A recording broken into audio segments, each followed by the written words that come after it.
महात्मा गांधी की जीवनी। जन्म। महात्मा गांधी का जन्म 2 अक्टूबर 1869 को गुजरात के पोरबंदर नामक स्थान पर हुआ था। उनका पूरा नाम मोहनदास करमचंद गांधी था। उनके पिता का नाम करमचंद गांधी था, जो कि सनातन धर्म के पंसारी जाति से संबंध रखते थे। इनके पिता कट्टर हिंदू एवं ब्रिटिश सरकार के अधीन गुजरात में काठियावाड़ की रियासत पोरबंदर के प्रधानमंत्री थे। इनकी माता का नाम पुतलीबाई था और वे परनामी वैश्य समुदाय की थी। महात्मा गांधी के अन्य नाम बापू, राष्ट्रपति, गांधी जी थे। गांधी जी का विवाह 1883 में 13.5 वर्ष की आयु में कस्तूरबा से हुआ था। गांधी जी कस्तूरबा को बा कहकर बुलाते थे। उनका ये बाल विवाह उनके माता पिता के द्वारा तय किया गया था। महात्मा गांधी के 4 पुत्र थे, जिनके नाम इस प्रकार है। हरिलाल गांधी 1888, मणिलाल गांधी 1892, कोष्टक रामदास गांधी 1897, देवदास गांधी 1900। महात्मा गांधी के शिक्षा। मोहनदास करमचंद गांधी ने 1887 मैट्रिक की परीक्षा मुंबई यूनिवर्सिटी से पूरी की और इसके आगे की परीक्षा के लिए भी भावनगर के श्यामलदास स्कूल में गए। महात्मा गांधी का परिवार उन्हें बैरिस्टर बनाना चाहता था। सितंबर 1818 को गांधी जी बैरिस्टर पढ़ाई के लिए लंदन गए, जहां पर उन्होंने यूनिवर्सिटी कॉलेज लंदन में दाखिला लिया। गांधी जी ने अपनी मां को दिए हुए वचन के अनुसार अपने शाकाहारी भोजन ही किया। गांधी जी शुरू से ही शाकाहारी थे और उन्होंने लंदन में भी अपने इस नियम को बनाए रखा। गांधी जी के व्यक्तित्व ने उसकी लंदन में एक अलग ही छवि प्रदान की। गांधी जी ने लंदन में थियोसोफिकल नामक सोसाइटी के मुख्य सदस्यों से मिले। सोसाइटी की स्थापना विश्व बंधुत्व के लिए 1875 में हुई थी और इसमें बौद्ध धर्म, सनातन धर्म के ग्रंथों का संकलन भी था। वकालत का आरंभ। इंग्लैंड और वेल्स बार एसोसिएशन द्वारा बुलाए जाने पर गांधी जी वापस मुंबई लौट आए और उन्होंने यहीं पर अपनी वकालत की पढ़ाई शुरू की। मुंबई में गांधी जी को सफलता नहीं मिली, जिसके कारण गांधी जी ने कुछ समय के लिए शिक्षक के पद पर काम करने के लिए एक अर्जी दी, लेकिन उसे भी अस्वीकार कर दिया गया। अपनी रोजी रोटी चलाने के लिए गांधी जी को मुकदमों की अर्जी लिखने का काम शुरू करना पड़ा, परंतु कुछ समय बाद ही उन्हें ये काम भी छोड़ना पड़ा। 1893 में महात्मा गांधी जी 1 वर्ष के करार के साथ दक्षिण अफ्रीका गए। दक्षिण अफ्रीका में ब्रिटिश सरकार की फर्मनेटल से यह वकालत करार हुआ था। महात्मा गांधी जी की दक्षिण अफ्रीका की यात्रा। दक्षिण अफ्रीका में गांधी जी को भारतीयों पर हो रहे भेदभाव का सामना करना पड़ा।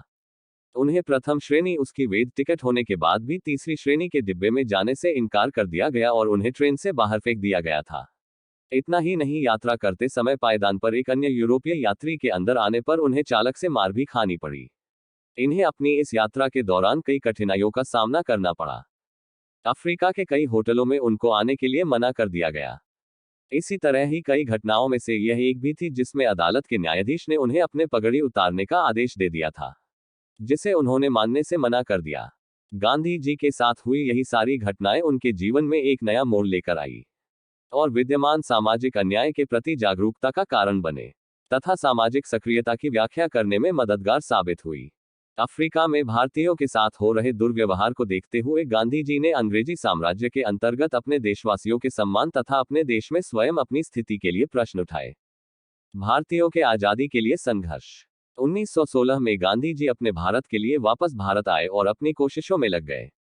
उन्होंने भारतीय राष्ट्रीय कांग्रेस के अधिवेशन पर अपने विचार व्यक्त किए, लेकिन उनके विचार भारत के मुख्य मुद्दों, राजनीति तथा उस समय के कांग्रेस दल के प्रमुख भारतीय नेता गोपाल कृष्ण गोखले पर आधारित थे, जो कि एक सम्मानित नेता थे।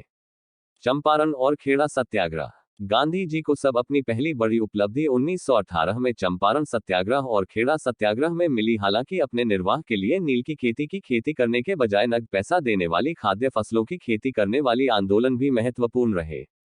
जमींदारों की ताकत का दमन करते हुए भारतीयों के नाम पत्र भरपाई बता दिया गया, जिससे वे अत्यधिक गरीबी से गिर गए।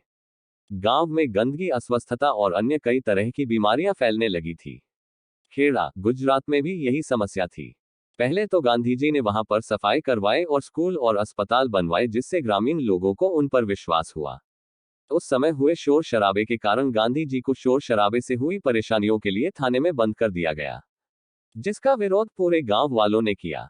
बिना किसी कानूनी कार्रवाई के गांधी जी को थाने में बंद करने के लिए और उन्हें वहां से छुड़वाने के लिए गांव के लोगों ने थाने के आगे धरना प्रदर्शन भी किया। गांधी जी ने जमींदारों के खिलाफ विरोध प्रदर्शन और हड़ताल का नेतृत्व किया, जिन्होंने अंग्रेजी सरकार के मार्गदर्शन में उस क्षेत्र के गरीब किसानों को अधिक क्षतिपूर्ति मंजूर करने तथा खेती पर नियंत्रण, राजस्व में बढ़ोतरी को रद्द करना तथा इसे संग्रहित करने वाले एक समझौते पर हस्ताक्षर किए। महात्मा गांधी को सबसे पहले पलवल स्टेशन से गिरफ्तार किया गया था। गांधी जी के नेतृत्व में किए गए आंदोलन। असहयोग आंदोलन 1920 में हुआ। स्वराज और नमक सत्याग्रह, डंडी यात्रा 1930 में हुआ। दलित आंदोलन 1932 में हुआ। द्वितीय विश्व युद्ध और भारत छोड़ो आंदोलन 1942 में हुआ। महात्मा गांधी के प्रमुख नारे: करो या मरो, हिंसा परमो धर्म। आंदोलन को हिंसक होने से बचाने के लिए मैं हर एक अपमान, यत्नपूर्ण बहिष्कार, यहां तक कि मौत भी सहने को तैयार हूं। बुरा मत देखो, बुरा मत सुनो और बुरा मत कहो। सादा जीवन, उच्च विचार। महात्मा गांधी की मृत्यु 30 जनवरी 1948 को गांधी जी अपने बिरला भवन में घूम रहे थे और उनको गोली मार दी गई थी। हत्यारे का नाम नाथूराम गोसे था। यह एक राष्ट्रवादी थे जिनके कट्टरपंथी हिंदू महासभा के साथ संबंध थे, जिसने गांधी जी को पाकिस्तान को भुगतान करने के मुद्दे पर भारत को कमजोर बनाने के लिए दोषी करार दिया था।